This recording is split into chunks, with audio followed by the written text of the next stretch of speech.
Well, ladies and gentlemen, on that note, let's now invite our next presenter for the day, who will discuss on spaces between buildings. Ladies and gentlemen, joining us, we have the urbanist, activist, and creative entrepreneur, none other than Mr. Naresh Narasimhan of Venkataramanan Associates, Bengaluru. So please put your hands together, ladies and gentlemen. Please help me welcome on stage Mr. Naresh Narasimhan. Hello, and welcome to an interesting day of talks. Thank you, FOAID, for asking me to come and talk to you all about today's presentation is not about buildings. It's about something that in India we have forgotten to do, as you have seen from that overwhelming presentation of Polash from Dhaka. India and the subcontinent can build buildings that are world-class. But the moment we step out on the street becomes third class, right? Everywhere in India. And it is time that architects, we always think that somebody else is going to do that. But today I'm going to talk to you about why architects need to stop reading about urban design and start doing urban design. Because there's no point building 5-star quality buildings and third-class quality infrastructure, right? So the question is, what makes a city? How does one prioritize? How does one come up with a philosophical approach to design, urban design? It's a very neglected field. Most architects don't want to engage with it because it means dealing with governments, politicians, all bad words. So people retract from that and don't engage. And the trouble is that the city falls apart.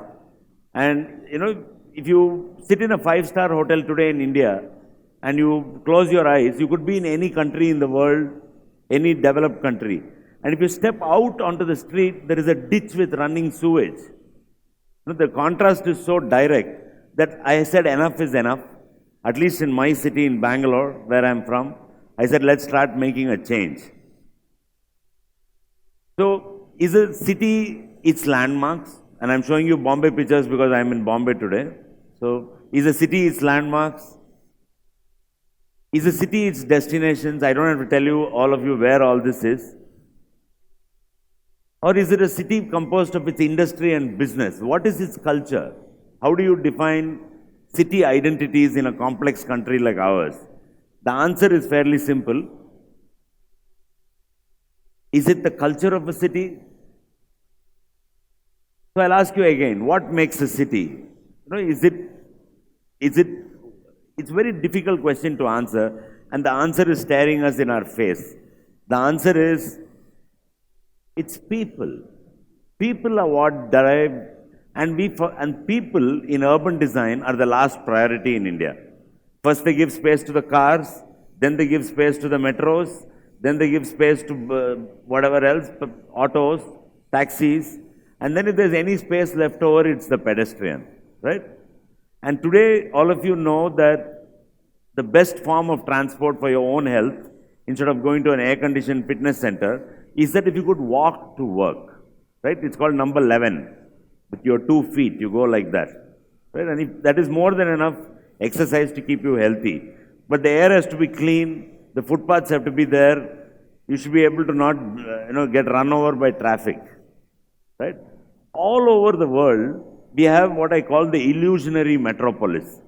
It looks like a reflection, but it's so weird that every city in the world, including India, I think with the exception of Dhaka, is starting to look similar to each other. And there's no point in this. It lacks no history. We have no idea of culture. We have no idea. There's you have to keep driving. It's like an America being unleashed on the planet. And no idea of culture and climate, and how do you make a building and structure and a city which is resonant to our life, not to some Western ideal, right? There are examples in the East. We always look to the West. We should change our gaze to the East. Like today we look to Bangladesh, to the East for inspiration. This is Seoul in Korea, right? And that word down there is for some reason pronounced tong ti ton. It's not Cheong Chi Cheon, but it's, the idea that we need flyovers, we need expressways, ugly infrastructure, sorry to say, done by engineers, my brothers, but at the same time, we're very low aesthetic taste. An architect became the mayor of Seoul in 2003, and somebody told him there's a river flowing under that. So he demolished the flyover, and he gave a scheme like this, and today it looks like this. So the lesson from this is, the sequence of thinking about architecture and design must be life, then the spaces, and then you do the buildings. We have the complete reverse problem going on in this country. First we build buildings, then we leave the space to somebody, and there's no life at the end of it. Right? So look at it. It's an old under a flyover. It's a river come back to life, and people just love it. There's nothing to buy there. Right? So we have to start celebrating the voids, like the painter Matisse said. No, he said, we look at land use plans and decide this part is yellow, residential, that part is blue. We never think of the quality of the spaces in between. Right? So again the question comes, should we talk about spaces between buildings, or is it time for India to switch to buildings between spaces? Now if you start focusing on the in-between, it makes a lot more sense. Right? So the building is not the machine. We have to understand that space is the machine. This is an old map from Bangalore, more than 120 years old, of a village, where everything is precisely identified, the commons, the water bodies, where people will live. We have forgotten our own planning history, and we are looking at some Western ideas. Right? But all is not lost. This is the city of Ahmedabad. Some effort is being made to reclaim the commons. Our open spaces, we should be able to see a scene like this in India and think that this is part of our life, not one westernized idea of what life should be. Right? We need spaces for our children to go safely to school. This is a common sight all over India every morning. Right? Who has taken over this space? Automobiles. This is a shopping street in Bangalore crying to be pedestrianized. Right? The government is taking over our property and putting more and more ugly infrastructure into the cities, which look really bad. All our parks and open spaces are kept locked most of the time, and we cannot go inside. Right? And so in Bangalore has a tradition of public space. I'll show you quickly a few more slides, and that's about my point I want to make. It was a lovely city. Everybody came from outside. There was no time to plan. The whole thing became a haphazard mess. We have 1.3 crore people and almost 80 lakh vehicles, double that of Bombay. Half the population of Bombay and double the vehicle population of Bombay. It's a permanent traffic jam, just like Dhaka. Right? So we have this problem across Asian cities. It started as Bangalore is older than Bombay, Calcutta and Chennai. It's 480 years old. It started as a city. It never started as a village. Right? Then the British came. There was a good planning story. Then the Maharaja came. They made this beautiful layout in Bangalore, thought of in 1894 with a central park. Looks like this even today. So there is a timelessness and understanding of public space. Somehow after independence, we seem to have lost it. Right? Even after independence, till the 50s, you could see clean grids, good spaces. That's where I live on top. And that's just south of me. Like total disaster. So how do you make cities for people? Right? There are other examples. This is the area around the Golden Temple in Amritsar. Very well done. There are examples in India. We don't have to look to Western or Eastern examples. Right? So this is the answer. Now first, we have to not just the buildings, we have to also learn to shape our own cities. Why is this? Right? We did a few projects in Bangalore. Some failed, some worked. Another 5-6 slides I'll just show you. Beautiful market, total mess. I tried to clean it up. It looks like this one, horrible mess. But the potential for it is to make it look like that. The government accepted it. Some politics came in the way. It didn't happen. Right? Small traffic islands, no footpaths, no nothing. We proposed a simple idea like this. It looks like this. It would have looked like that. Again, didn't happen for various reasons. Then I said, let's try and do it in in my real estate projects, I said, let's make ungated communities where public is allowed into the ground floor level of every project, in a big project, rather than keeping it locked up. This is a project in Bangalore. It's a huge mixed-use development. And it has now become one of the best public, anybody can go there, you don't have to buy anything, there's no control. There's a big water body, you can hang around, take your family, eat something, do whatever you like. And it's a shopping mall behind that. And it's also a big office building, the headquarters of Amazon.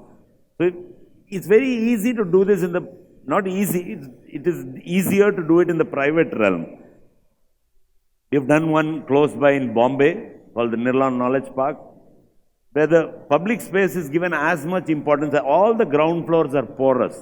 So, and when people come out, there's enough space to wander around. You can see that, right? Beautiful spaces.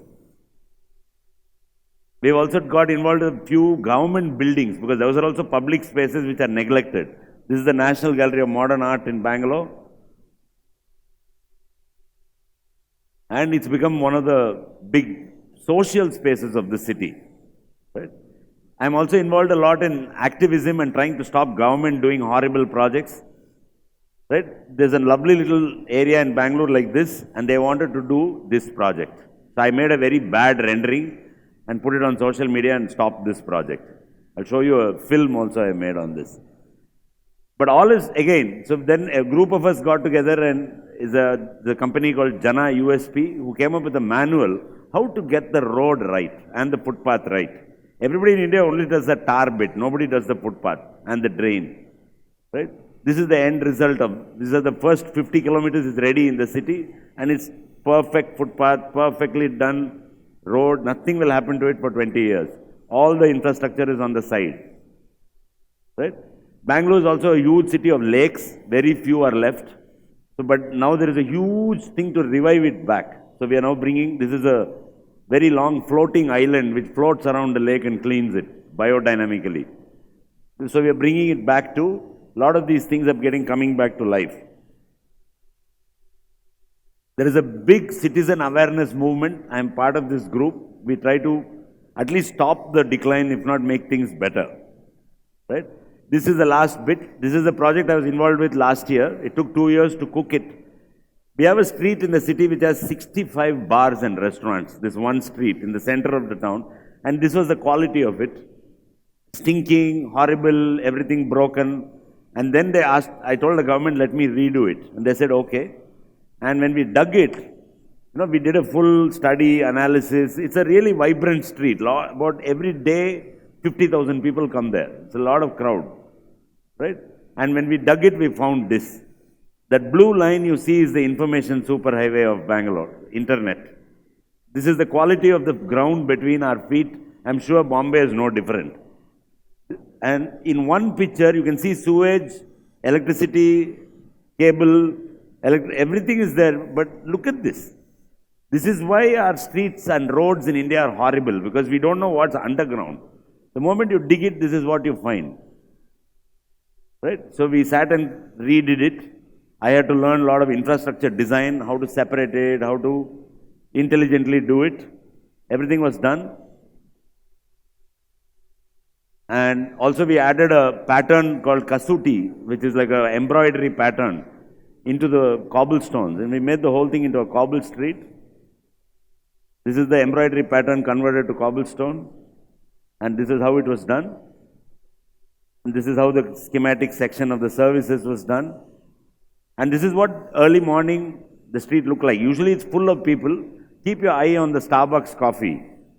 So we made a rendering like this. It was not very good. All the government said you're showing foreigners and all just to impress us. I said, no, chodo. But see the actual result. So it's like it's possible to do this in India. So my theory is that one street like this can change an entire city. Huh? And it looked like this, stinking, sewer, broken, everything. And I said it will look like this, and it looks like that. Like unbelievable, actually. And we also put funky cycle stands, just to encourage people. And also some neat traffic islands and so on. You can also see the pattern quite well. Right? We are also trying to set up India's first city laboratory to study the city in detail. And I hope that this project, what I call making cities observable, becomes a viral fever among India's architects, and every city starts doing things like this. Thank you very much.